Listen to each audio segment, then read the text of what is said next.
El Mencho tenía una recompensa del FBI de 15 millones de dólares por su cabeza, el líder de cártel más poderoso que ha sido abatido.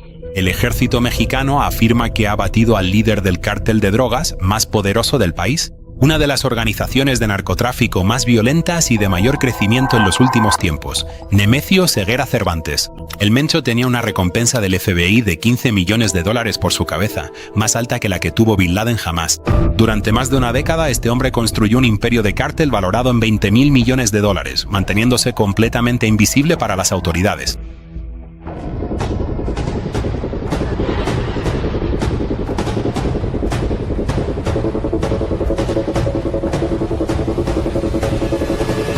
Pero esa noche, su suerte se acabó. A las 4:47 de la mañana, fuerzas especiales mexicanas rodearon su complejo en Talpa de Allende. A las 5:23 de la mañana, el rey del mundo de la droga estaba muerto. Murió en la misma violencia que utilizó para construir su imperio.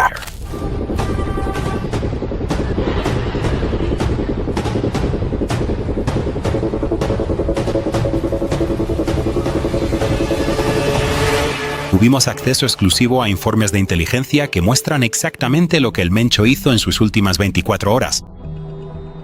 A las 2 de la tarde del día anterior estaba contando 50 millones de dólares en efectivo. A las 6 de la tarde ya sabía que iban a por él. Y a las 3:30 de la madrugada tomó la decisión que le costó la vida. Este es el desglose minuto a minuto de cómo el hombre más buscado por el FBI pasó su último día en la Tierra. Y por qué su muerte desencadenó la mayor guerra de cárteles en la historia de México. El Mencho no era solo otro narcotraficante. Este hombre controlaba el cártel Jalisco Nueva Generación, la organización criminal más violenta y poderosa del hemisferio occidental. El FBI lo tenía en la cima de su lista de los más buscados, con una recompensa de 15 millones de dólares, más alta que la de cualquier líder de cártel en la historia. Pero esto es lo que realmente ocurrió. Su muerte no solo puso fin al reinado de terror de un hombre, desencadenó la mayor guerra de cárteles que México ha visto en décadas. Para entender cómo el hombre más buscado de México fue acorralado y asesinado en su propio territorio, tenemos que volver al principio de todo. Porque la historia de El Mencho no trata solo de drogas y violencia. Se trata de cómo un chico pobre de Michoacán se convirtió en el hombre más temido de Norteamérica. Retrocedamos al 17 de julio de 1966, en el pequeño pueblo montañoso de Naranjo de Chila, Michoacán. En aquel entonces, Nemesio Ceguera Cervantes era solo otro niño creciendo en una de las regiones más pobres de México. Su padre, Jesús Oseguera, trabajaba como agricultor, ganando apenas $2 al día recogiendo aguacates y maíz. Su madre, Eufemia Cervantes, vendía tortillas caseras en el mercado local solo para poder poner comida en la mesa. La familia Oseguera vivía en una casa de adobe de 2 habitaciones, sin agua corriente ni electricidad. Mencho era el mayor de 7 hermanos y desde los 8 años ya trabajaba en el campo junto a su padre. Pero incluso de niño, los vecinos recuerdan que era diferente. Más agresivo, más ambicioso que los demás niños. A los 12 años, Mencho ya mostraba señales de la violencia que marcaría su vida. Los registros policiales locales muestran que fue arrestado 3 veces por peleas, una de ellas por apuñalar a otro chico con una botella rota durante una discusión por un partido de fútbol. Sus profesores lo describían como inteligente pero incontrolable. A los 17 años, como miles de jóvenes mexicanos de familias pobres, Mencho emprendió el peligroso viaje cruzando la frontera de Estados Unidos. Pero esto es lo que hace que su historia sea diferente. No cruzó solo una vez. Los registros de inmigración muestran que fue deportado y regresó ilegalmente al menos 5 veces entre 1984 y 1990. Durante su tiempo en California, Mencho trabajó en restaurantes, obras de construcción y campos agrícolas, pero también estaba aprendiendo el negocio de las drogas desde abajo. Según archivos de la DEA, empezó como un traficante de bajo nivel en el barrio Mission de San Francisco, vendiendo pequeñas cantidades de heroína y cocaína para mantenerse. De verdad, este tipo fregaba platos en un restaurante mexicano en la calle Mission durante el día y vendía drogas por la noche. El dueño del restaurante, al que llamaremos Carlos por su seguridad, nos contó años después que Mencho siempre hablaba de ganar mucho dinero, siempre planeando algo más grande. Pero aquí es donde la cosa se pone loca. En 1992, Mencho fue arrestado en California por distribución de heroína. En vez de aprender la lección, la cárcel se convirtió en su universidad. La prisión estatal de San Quentin fue donde conoció a los contactos que cambiarían su vida para siempre. En la cárcel, Mencho se relacionó con miembros de la mafia mexicana y otros asociados de cárteles que estaban cumpliendo condena en California. Según los registros penitenciarios, pasó la mayor parte de sus 2 años de condena aprendiendo sobre rutas de tráfico de drogas, lavado de dinero y la estructura organizativa de los cárteles. Cuando salió en libertad en 1994, Mencho tenía una elección: enderezarse o sumergirse aún más en el mundo criminal. Eligió el crimen, pero con un plan. A diferencia de otros pequeños traficantes, él entendía que el verdadero dinero estaba en México, no en California. Tras su deportación de vuelta a México en 1994, Mencho no regresó a la granja de su familia en Michoacán. En vez de eso, se mudó a Guadalajara, Jalisco, donde empezó a trabajar para el Cártel del Milenio, una organización de nivel medio que movía cocaína desde Colombia, pasando por México, hasta Estados Unidos. El Cártel del Milenio estaba dirigido por los hermanos Valencia y vieron potencial en Mencho. Era inteligente, despiadado y tenía contactos a ambos lados de la frontera. Para 1999 ya había escalado hasta convertirse en uno de los principales lugartenientes, supervisando envíos de droga valorados en millones de dólares. Pero Mencho ya estaba planeando su propia organización. Según comunicaciones interceptadas de esa época, estaba reclutando a su propio equipo de sicarios y estableciendo relaciones con proveedores colombianos. Sabía que los hermanos Valencia no estarían en el poder para siempre. Ahora, para entender esto de verdad, tienes que saber que principios de los años 2000 fueron un punto de inflexión en el crimen organizado mexicano. Los viejos cárteles, como el de Guadalajara, se estaban desmoronando y nuevas organizaciones, más violentas, estaban ocupando su lugar. Mencho vio este caos como una oportunidad. Para 2003, la guerra del gobierno mexicano contra los cárteles se estaba intensificando y el Cártel del Milenio sentía la presión. Los hermanos Valencia estaban siendo arrestados uno a uno y su organización se estaba fragmentando. Fue entonces cuando Mencho hizo su jugada. Según informes de inteligencia de la DEA, Mencho empezó a reclutar a exsoldados de las Fuerzas Especiales Mexicanas.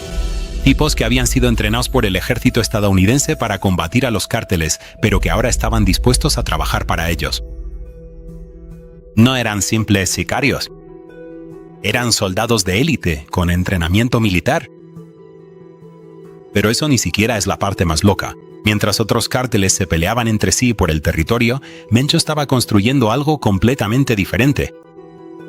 En 2010 fundó oficialmente el Cártel de Jalisco Nueva Generación, y desde el primer día su estrategia fue revolucionaria. Ser más violento, más organizado y con más mentalidad empresarial que los demás. La primera gran operación del CJNG fue un ataque coordinado contra el Cártel de la Familia Michoacana, en 2010. Pero esto no fue una guerra de cárteles típica. Los hombres de Mencho utilizaron tácticas militares, comunicaciones coordinadas y equipamiento profesional. Aniquilaron células enteras de la familia en cuestión de semanas. Aquí es donde la cosa se pone seria. En mayo de 2015, su cártel hizo algo que conmocionó al mundo. Derribaron un helicóptero militar mexicano con un lanzagranadas cerca de Villa Purificación, Jalisco. Sin exagerar, literalmente tumbaron una aeronave del gobierno como si fuera un videojuego. El ataque al helicóptero no fue algo aleatorio, fue un mensaje calculado al gobierno mexicano. Según la inteligencia militar, Mencho ordenó personalmente el ataque después de que el ejército matara a varios de sus principales lugartenientes en una redada. El mensaje era: podemos alcanzaros en cualquier parte. Pero el incidente del helicóptero fue solo el principio.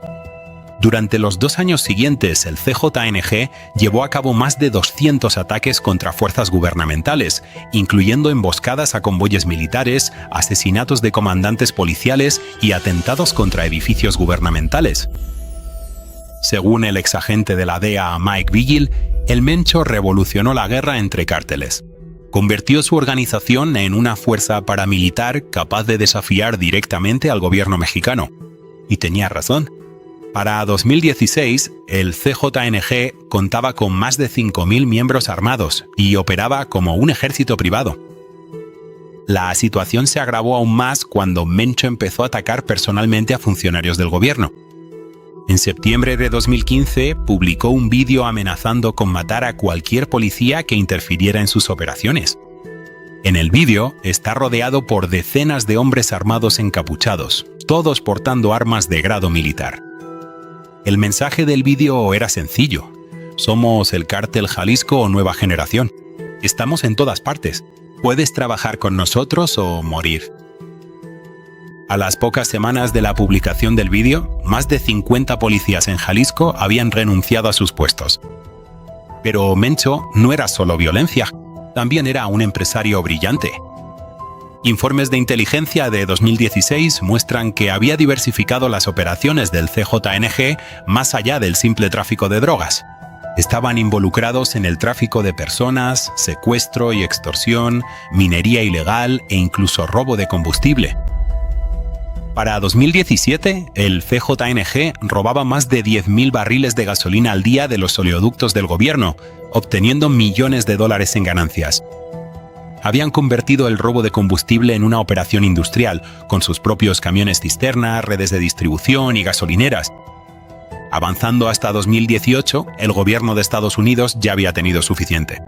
Pusieron una recompensa de $15 millones por su cabeza, la mayor recompensa jamás ofrecida por un líder de cártel mexicano. La DEA lo clasificó como el criminal más peligroso del hemisferio occidental. Pero esto es lo que hacía Mencho diferente de otros líderes de cártel. No se escondía en cuevas ni en ranchos remotos como el Chapo. Este tipo dirigía su imperio desde complejos de lujo protegidos por cientos de hombres armados. Y lo hacía a plena vista. Informes de inteligencia de 2019 muestran que Mencho poseía más de 30 propiedades en todo México, incluyendo ranchos, mansiones y casas de seguridad. Cada propiedad estaba fortificada como una base militar, con guardias armados, sistemas de vigilancia y túneles de escape. Para 2020, el CJNG operaba en 32 estados mexicanos y se había expandido internacionalmente. Tenían células en Estados Unidos, Europa, Asia y Sudamérica. Las estimaciones más conservadoras sitúan sus ingresos anuales en más de $20.000 millones, lo que los hace más rentables que muchas empresas del Fortune 500. Pero la presión aumentaba por todos lados. El presidente mexicano López Obrador recibía presión constante de la administración Trump para atrapar a Mencho. La DEA había infiltrado partes de su organización con informantes, y los cárteles rivales, especialmente el cártel de Caloa, intentaban meterse en su territorio. La gota que colmó el vaso llegó en 2021, cuando el CJNG fue vinculado al asesinato de 3 ciudadanos estadounidenses en Michoacán. El gobierno de Estados Unidos amenazó con designar al cartel como organización terrorista, lo que les habría dado autoridad legal para llevar a cabo operaciones militares en suelo mexicano. El 15 de enero de 2023, exactamente a las 2 de la tarde, el Mencho se encontraba en su complejo principal en las montañas a las afueras de Guadalajara, un rancho fortificado llamado El Paraíso que le había costado más de $10 millones construir. El complejo parecía sacado de una película. 20 hectáreas rodeadas por muros de 5 metros de altura, torres de vigilancia y suficiente poder de fuego como para repeler a un pequeño ejército. Según nuestras fuentes dentro de la organización, Mencho estaba de un humor excepcionalmente bueno ese día. El CJNG acababa de completar su mayor envío de fentanilo hasta la fecha. Más de 2.000 kilos, valorados en aproximadamente $200 millones. En la calle, la droga había cruzado con éxito la frontera hacia Texas, y los pagos ya estaban llegando. A las 2:15 de la tarde, Mencho estaba en su despacho privado contando fajos de billetes con su asesor financiero, un ex banquero llamado Roberto Sandoval, que llevaba lavando dinero para el cártel desde 2018. Informes de inteligencia revelaron más tarde que estaban organizando más de $50 millones en efectivo que debían ser transferidos a cuentas en el extranjero. Pero lo que Mencho no sabía era que la DEA llevaba 8 meses rastreando sus comunicaciones mediante una sofisticada operación de escuchas. Cada llamada telefónica, cada mensaje de texto, cada comunicación cifrada estaba siendo monitorizada por un grupo especial conjunto de agencias de inteligencia estadounidenses y mexicanas. A las 14:45, mientras Mencho almorzaba con sus principales lugartenientes, entre ellos su hermano Antonio Ceguera y su yerno Julio Alberto Castillo, los mandos militares mexicanos ya se estaban movilizando para la Operación Rayo, el nombre en clave de lo que se convertiría en la mayor operación contra el narco en la historia de México. La comida tenía lugar en el comedor privado de Mencho, un espacio lujosamente decorado, con ventanas blindadas y accesorios bañados en oro. Según audios interceptados, estaban discutiendo planes para expandir planes hacia Centroamérica y celebraban la eliminación exitosa de un líder de un cartel rival en Michoacán. A las 3:30 de la tarde, todo cambió. Uno de los vigilantes de mayor confianza de Mencho, un exsargento del ejército mexicano llamado Miguel Hernández, llamó con noticias urgentes. Había detectado una actividad militar inusual cerca del pueblo de Talpa de Allende, a unos 100 kilómetros del complejo El Paraíso. El informe era específico y alarmante. Hernández había contado al menos 15 vehículos militares, incluidos transportes blindados de personal y helicópteros que se dirigían hacia la zona. No se trataba de una patrulla rutinaria. Era un despliegue militar a gran escala. Según las comunicaciones interceptadas, la reacción inmediata de Mencho fue de ira, no de miedo. Había estado pagando millones de dólares en sobornos a comandantes militares y funcionarios del gobierno precisamente para evitar este tipo de situación. Alguien le había traicionado y quería saber quién era. A las 4 de la tarde, Mencho convocó una reunión de emergencia con su jefe de seguridad, un ex coronel de las Fuerzas Especiales Mexicanas llamado Armando Quintero. Quintero había sido responsable de la seguridad personal de Mencho durante más de 5 años y nunca había fallado en mantenerle a salvo. La evaluación de seguridad era sombría. La red de inteligencia de Quintero informaba de movimientos militares en 3 direcciones diferentes alrededor de su ubicación. Las fuerzas gubernamentales claramente estaban planeando un asalto coordinado y contaban con suficiente personal para superar incluso el complejo fuertemente armado de Mencho. A las 4:30 de la tarde, Mencho se enfrentó a la decisión más importante de su vida. Su equipo de seguridad recomendaba una evacuación inmediata a una de sus casas de seguridad en la montaña, lugares remotos a los que sería casi imposible que llegaran las fuerzas gubernamentales. Pero Mencho tomó una decisión diferente. En vez de huir, decidió resistir en un complejo secundario en Talpa de Allende. Su razonamiento era táctico.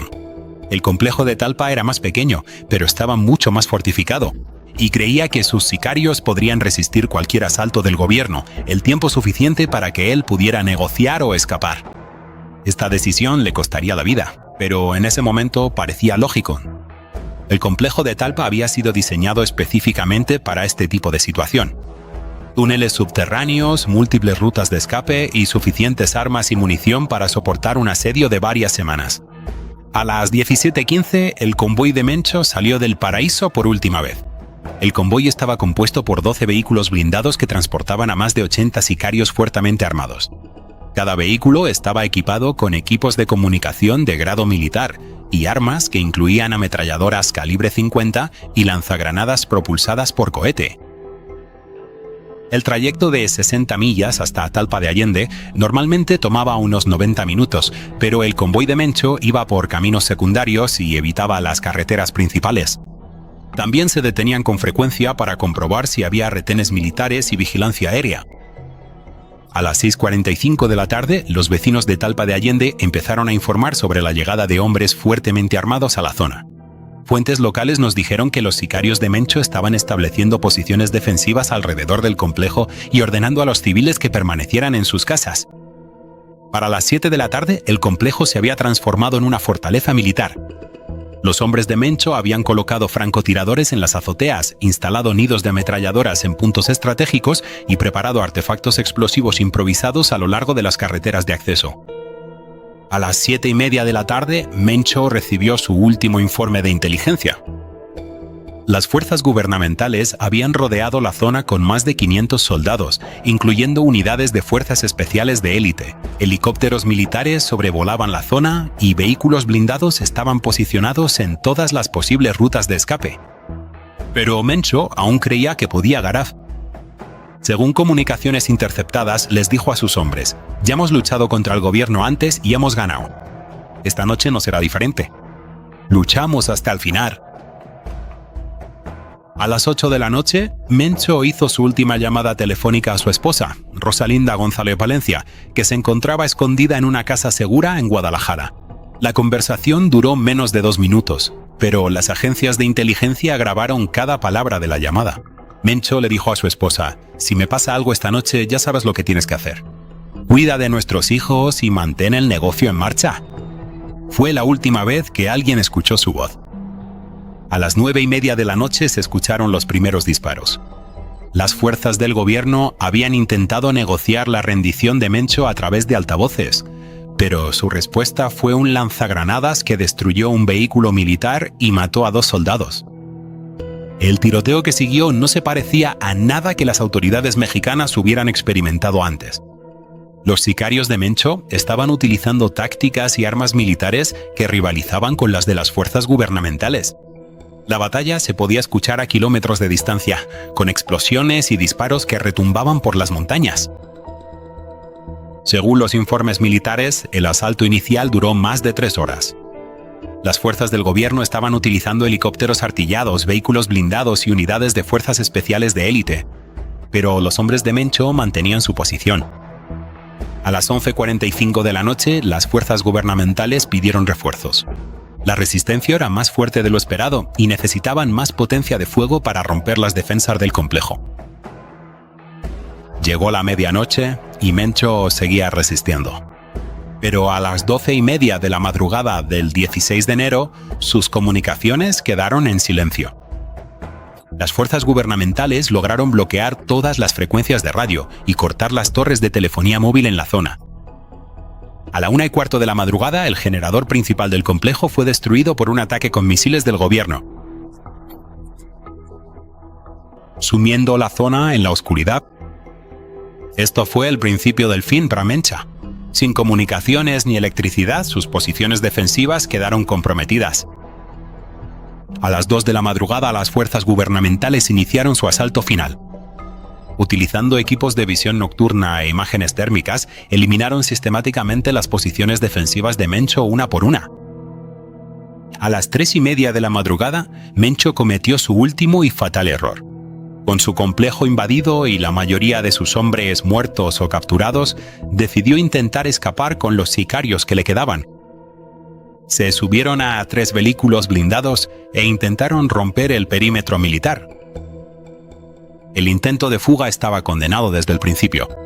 Las fuerzas gubernamentales contaban con equipos de visión nocturna, apoyo de helicópteros y el control total de la zona. El convoy de Mencho no llegó ni a 3 kilómetros antes de ser detenido en un control militar. El enfrentamiento final ocurrió exactamente a las 4:47 de la madrugada en un camino de tierra a las afueras de Talpa de Allende. Cuando los soldados ordenaron al convoy que se detuviera y se rindiera, la respuesta de Mencho fue abrir fuego con una AK-47 desde el asiento del copiloto del vehículo de cabeza. El tiroteo duró exactamente 8 minutos y 37 segundos. Las fuerzas gubernamentales emplearon una potencia de fuego abrumadora, incluyendo helicópteros artillados y vehículos blindados. Cuando cesaron los disparos, Nemesio Ceguera Cervantes, el Mencho, estaba muerto. A las 5:23 de la mañana, los médicos militares declararon oficialmente muerto al Mencho en el lugar de los hechos. El hombre más buscado de México había sido abatido en su propio territorio, rodeado por la misma violencia que utilizó para construir su imperio. La investigación que siguió a la muerte de Mencho reveló lo cerca que estuvo de escapar y cuán extenso era realmente su imperio criminal. En su último escondite, las autoridades encontraron más de $15 millones en efectivo, suficientes armas para equipar a un pequeño ejército y planes detallados para huir a Sudamérica. Pero el hallazgo más sorprendente fue una serie de discos duros encriptados que contenían los registros financieros completos del CJNG. Estos archivos revelaron que el cártel estaba generando más de 50 millones de dólares al mes y tenía activos por valor de más de 5.000 millones de dólares ocultos en bancos de todo el mundo. Los discos duros también contenían listas negras con los nombres de más de 200 funcionarios gubernamentales, periodistas y miembros de cárteles rivales que Mencho había marcado para ser asesinados. Entre los objetivos figuraban 3 senadores estadounidenses, 2 gobernadores mexicanos y un juez federal en Texas. A las pocas horas de confirmarse la muerte de Mencho, la respuesta del CJNG fue inmediata y coordinada. Sus lugartenientes se habían preparado para esta posibilidad y activaron de inmediato lo que llamaron el Plan Apocalipsis, una serie de ataques coordinados diseñados para paralizar al gobierno mexicano. En todo Jalisco, Michoacán y Guanajuato, sicarios del CJNG empezaron a quemar vehículos y bloquear carreteras. En total, incendiaron más de 200 coches, camiones y autobuses, provocando enormes atascos y dejando atrapados a miles de civiles. La quema de vehículos no fue aleatoria. Fueron colocados estratégicamente para bloquear el acceso a aeropuertos, bases militares y edificios gubernamentales. El mensaje era: si matáis a nuestro líder, paralizaremos el país. Pero la violencia fue más allá de simplemente quemar vehículos. En las 48 horas posteriores a la muerte de Mencho, el CJNG llevó a cabo más de 50 asesinatos selectivos de policías, funcionarios del gobierno y miembros de cárteles rivales en todo México. En documentos judiciales publicados 6 meses después de su muerte, los fiscales revelaron el alcance total de las actividades criminales de Mencho. El CJNG había sido responsable de más de 3.000 asesinatos, 500 secuestros y operaciones de narcotráfico que generaron más de 20.000 millones de dólares en ingresos. Los documentos también revelaron que Mencho había estado planeando atacar a funcionarios del gobierno estadounidense en territorio norteamericano. La DEA encontró informes de vigilancia detallados sobre agentes federales, fiscales e incluso sobre sus familiares. Según la administradora de la DEA, Ann Milgram, el Mencho representaba la amenaza más grave para la seguridad nacional de Estados Unidos por parte de cualquier organización criminal. Su muerte eliminó un peligro claro y presente para los ciudadanos estadounidenses, pero el vacío de poder dejado por la muerte de Mencho desencadenó exactamente lo que los expertos habían predicho: una brutal guerra por el control del CJF. El cártel se fracturó de inmediato en facciones rivales, cada una reclamando ser la legítima sucesora de Mencho, Imperio. Su hijo, Rubén Oseguera González, conocido como el Menchito, intentó tomar el control desde su celda en una prisión de Estados Unidos, donde cumplía condena por narcotráfico. Pero otras facciones, lideradas por los hermanos de Mencho y sus principales lugartenientes, tenían otros planes. La guerra de sucesión fue increíblemente violenta. En el primer mes tras la muerte de Mencho, más de 300 personas fueron asesinadas, y en los enfrentamientos entre diferentes facciones del CJNG, pueblos enteros de Jalisco y Michoacán se convirtieron en campos de batalla. Para marzo de 2023, la violencia se había extendido a más de 15 estados mexicanos. El gobierno mexicano se vio obligado a desplegar más de 10.000 soldados para mantener el orden. Pero el daño ya estaba hecho. La muerte de Mencho había desestabilizado todo el panorama criminal de Norteamérica. La operación que acabó con la vida del Mencho cambió para siempre el enfoque de México hacia el liderazgo de los cárteles. Por primera vez en décadas, habían logrado eliminar a un jefe de cártel de alto nivel sin que escapara, negociara su salida o fuera capturado con vida. El éxito de la operación Thunder Strike demostró que incluso los criminales más poderosos y protegidos podían ser derribados con la inteligencia adecuada, coordinación y una fuerza abrumadora. Se convirtió en un modelo para futuras operaciones contra los cárteles. Pero la victoria tuvo un coste tremendo. La operación requirió más de 1.000 efectivos militares, costó unos 50 millones de dólares y resultó en la muerte de 23 soldados y más de 100 miembros del cártel. Fue la operación anticártel más mortífera de la historia de México. El legado de El Mencho es complicado y controvertido. Por un lado, construyó la organización criminal más poderosa y rentable del hemisferio occidental. Su modelo de negocio revolucionó el narcotráfico y sus tácticas militares cambiaron para siempre la guerra entre cárteles. Por otro lado, su organización fue responsable de niveles de violencia y corrupción sin precedentes. El reinado de terror del CJNG dejó a miles de familias destruidas y a regiones enteras de México bajo el control del crimen organizado. La comunidad policial aprendió lecciones valiosas de la caza del Mencho. La operación demostró que para derribar a los líderes de los cárteles modernos se requiere una coordinación sin precedentes entre agencias y países. La operación de inteligencia que llevó a la muerte de Mencho implicó la cooperación entre la DEA, la CIA, el FBI, el Ejército Mexicano, la Policía Federal Mexicana y las agencias locales de seguridad.